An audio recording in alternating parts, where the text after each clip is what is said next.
Henry Cavill feels his one-movie character is way cooler than Superman. Napoleon Solo is an iconic television character from the 60 Seconds played by Robert Vaughn and Sam Rolfe, and Norman Felton created the action spy fiction show The Man from U.N.C.L.E. Cavill played the character in Guy Ritchie's 2015 movie of the same name and believes Solo is cooler than Superman. There is no doubt that Henry Cavill has been a fitting Superman, but the actor feels that Napoleon Solo is cooler than the DC's Man of Steel. Solo is more stylistic with charisma in his sleeves, while Superman holds moral and ethical ground with extreme superpower. It is beyond realism. If Cavill had to pick one, he'd go for the secret super spy over a superhero. In a red carpet interview, Cavill candidly reflected on the difference between the characters. "I guess the difference being a Napoleon and the Superman really is that Napoleon's out for himself, but he's so charming no one hates him for it, and that's a lot of fun to play with, where Superman, despite being an incredible character, is rather earnest and people tend to dislike that he pretend to dislike the guy who's too good and too powerful, and it was a lot of fun to play a character where Guy Ritchie comes out from behind the monitor one day and says, 'Henry, I think people gonna actually like you in this movie,'" Cavill said in the interview.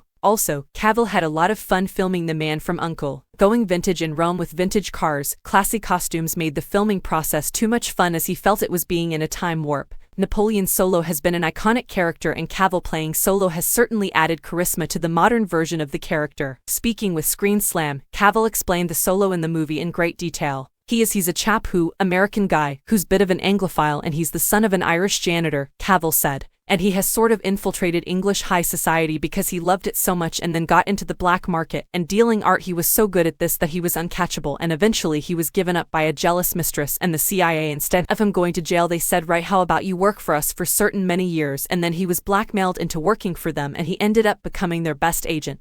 And that's where we first see him begin on a mission through the Berlin Wall, he added. Ritchie's The Man from U.N.C.L.E. scored a decent critical reception, but the box office numbers were not that impressive. Despite being an entertaining action espionage thriller, the movie only collected $109.8 million worldwide against a production budget of $75 million.